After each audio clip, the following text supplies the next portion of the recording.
Assalamualaikum warahmatullahi wabarakatuh. Alhamdulillah wasyukurillah pemirsa dan dimanapun Anda berada, saya Hamzah Al-Kafi kembali bisa hadir menemani Anda dalam program yang insya Allah selalu memberikan manfaat dan masalah untuk kita semua ya di Ramadan kita edisi hari ini Sabtu 2 Mei 2020. Di episode kali ini pemirsa kita akan membahas dengan tema hakikat beribadah di rumah langsung bersama dengan Ustadz Dasar Latif, dan tak ketinggalan pula nanti kita akan menayangkan vlog kiriman para pemirsa kegiatan positif jelang berbuka puasa.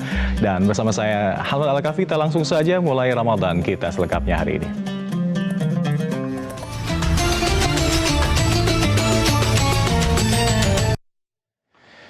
Pemirsa, meski pemerintah meminta untuk beribadah di rumah saja selama pandemi virus corona ini, nyatanya masih saja ada masyarakat yang pergi ke masjid dan ada yang pergi untuk sholat Jumat, dan banyak juga yang melaksanakan sholat tarawih berjamaah. Himbauan maupun tindakan lebih tegas terus dilakukan aparat demi tidak makin meluasnya penyebaran virus.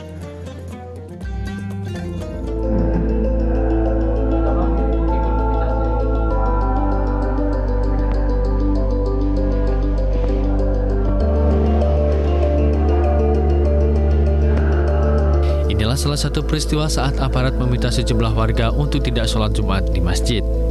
Permintaan ini sejalan keputusan pemerintah dan fatwa MUI untuk mencegah makin meluasnya penyebaran virus corona.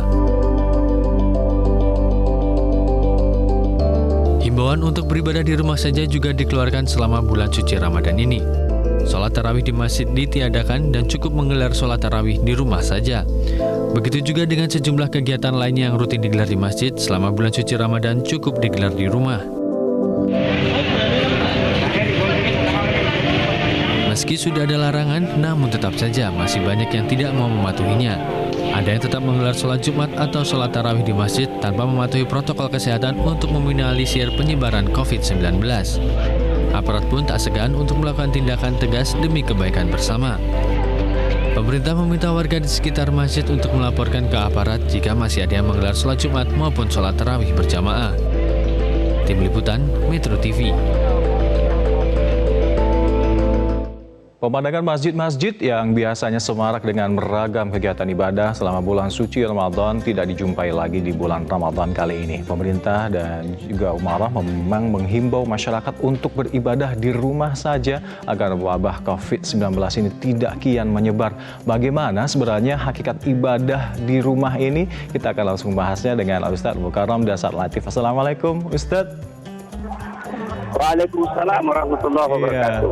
Ustadz, bagaimana meyakinkan saudara-saudara kita muslim-muslimat agar beribadah di rumah itu insya Allah tidak mengurangi maslahat dan pahalanya kok? Tafadhol Ustadz. Ya, pemirsa yang saya hormati, berbicara soal ibadah, perintahnya itu jelas. Wa ma khalaqtul jinna wal ins illa liya'budun. Saya tidak ciptakan jin dan manusia kecuali hanya untuk beribadah kepada Allah.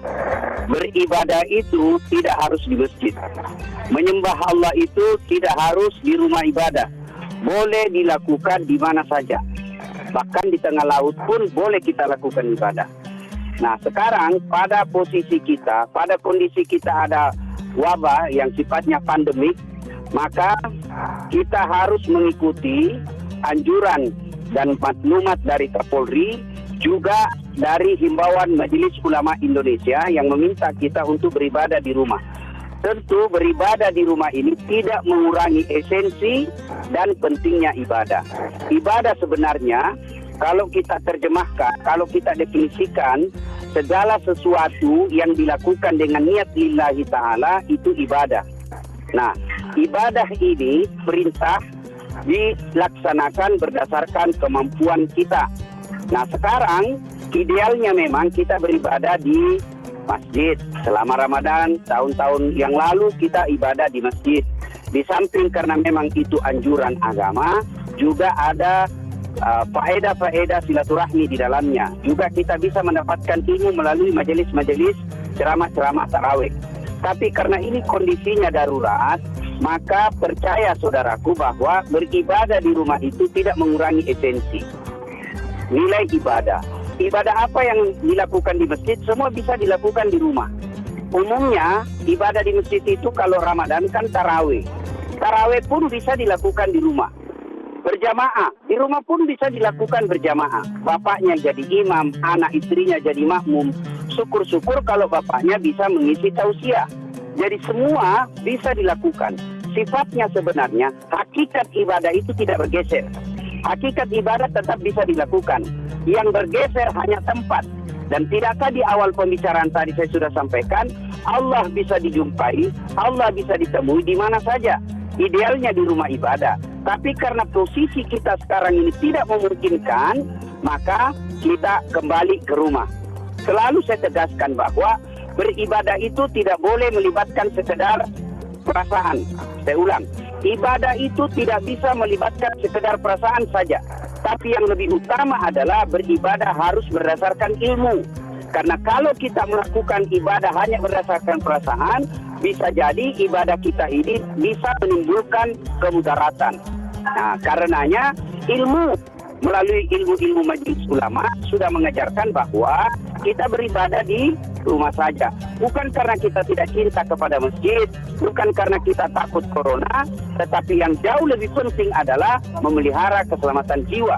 Karena ternyata data dan fakta menunjukkan bahwa beribadah di masjid itu bisa menimbulkan penyebaran. Nah, kita lihat ada beberapa kasus yang teringat di Sulawesi Selatan, ada satu kabupaten yang masyarakatnya ngotot sampai lompat pagar masuk ke masjid meskipun sudah dilarang sama aparat. Resikonya apa?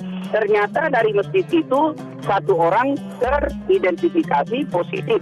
Akhirnya satu masjid yang datang semua di situ harus isolasi diri. Dan syukur-syukur kalau tidak tertular. Kalau dia tertular, maka orang yang datang dari masjid itu, dia membawa penyakit ke keluarganya. Bukankah ini menjadi bahaya buat kita dalam ibadah?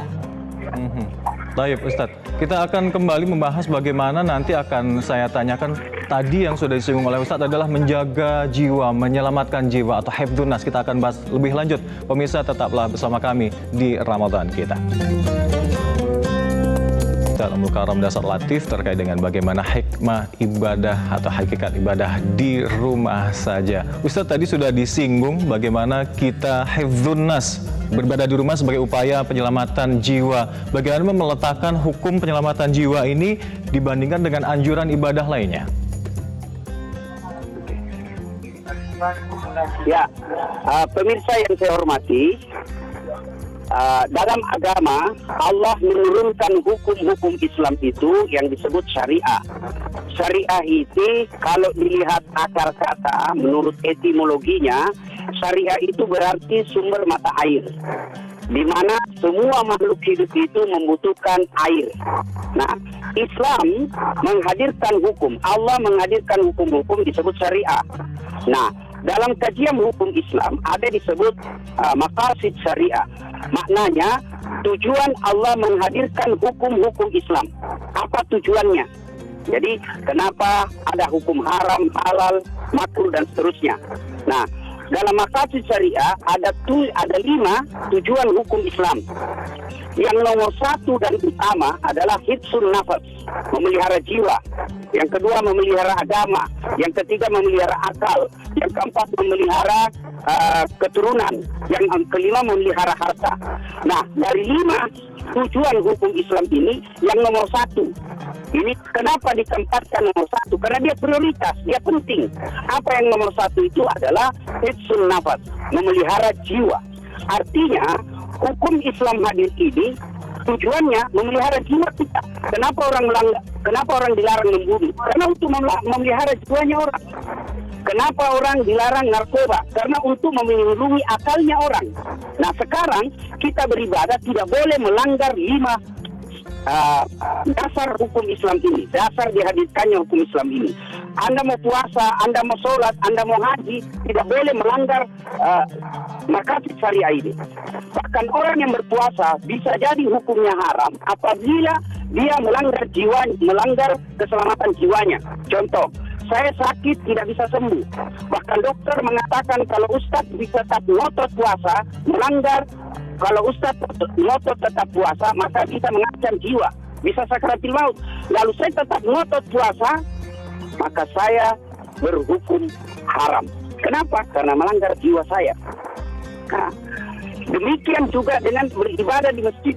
Apabila melanggar jiwa kita, ya, bisa mengancam keselamatan jiwa kita, maka hukumnya dibolehkan beribadah di rumah. Ya.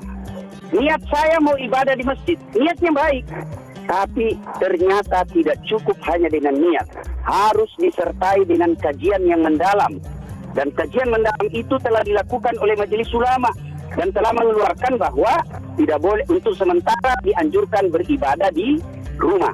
Nah, sekarang ada lagi perbedaan-perbedaan zona merah, zona hijau.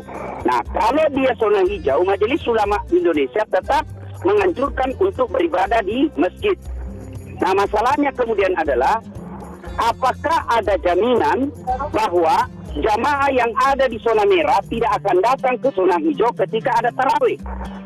Yang kita khawatirkan ada jamaah yang datang dari zona merah datang ke zona hijau, lalu zona merah ini, jamaah yang dari zona merah ini yang tadinya di masjid ini semua sehat, karena ada datang satu orang membawa virus, maka satu masjid bisa tertular. Inilah yang disebut tindakan preventif, menghindari. Ya, dalam hukum Islam lagi, dalam prinsip syariah hukum Islam, beribadah di masjid ada faedah. Tapi ternyata kita takutkan ada mudarat di dalamnya, yaitu ada virus. Maka ketika berkumpul, bertemu antara faedah dengan mudarat, maka syariah Islam mengajarkan hilangkan faedahnya, maka hindari mudaratnya. Baik. Dan lagi pula yang dilarang pemerintah, sama sekali pemerintah tidak melarang untuk beribadah, tapi menjauhi agar orang-orang tidak berkerumun semacam itu ya Ustadz ya. Baik Ustadz. Untuk hal ini Ustadz yang paling mendasar lagi biar ditekankan ke para muslim-muslimat di seluruh Nusantara ini, ibadah mahdoh atau khairu mahdoh apapun itu yang bisa dilakukan di rumah apa saja Ustadz? Ya, boleh mengaji, boleh sholat lail, sholat tengah malam, tahajud misalnya, atau tarawih. Ya, ini kalau sholat. Lalu apa lagi? Boleh zikir. Ya, zikir. Boleh dengan bersalawat kepada Rasulullah Muhammad SAW, memperbanyak salawat. Ya, kita di rumah saja nunggu, misalnya nunggu Isya selesai buka puasa. Nah, boleh kita salat taubat 2 rakaat salam, 2 rakaat salam, 2 rakaat salam.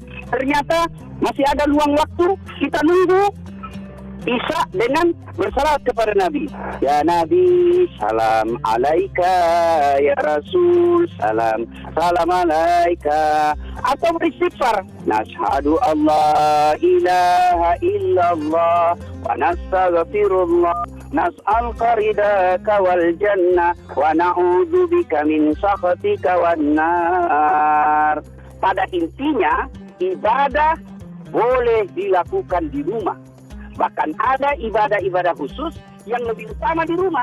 Sholat sunnah, Rasulullah selalu melakukan sholat sunnah di rumah beliau. Bahkan kalau kita pelajari sejarah taraweh, Nabi 1, 2, 3 malam Ramadan, awal taraweh, beliau di masjid. 1, 2, 3. Setelah makin hari dilihat makin ramai orang yang datang, beliau cinta kepada umatnya, beliau takut nanti dampak wajib, akhirnya beliau sholat di rumah.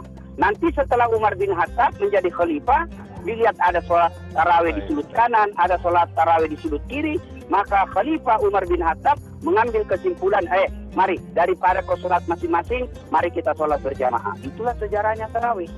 Maka ibadah boleh dilakukan di rumah. Percaya saudaraku, apabila niat Anda beribadah di rumah karena ingin menyelamatkan jiwa umat manusia, buka Al-Maidah, menyelamatkan satu jiwa manusia sama dengan menyelamatkan seluruh manusia yang ada di sini. Baik, Ustadz, syukran jazilan telah bergabung bersama kami. Semoga pemirsa muslim-muslimat dimanapun Anda berada bisa mendapatkan poin intinya, yakni beribadah di rumah sama sekali tidak mengurangi maslahat dan pahala ibadah. Syukran jazilan. Assalamualaikum Ustadz.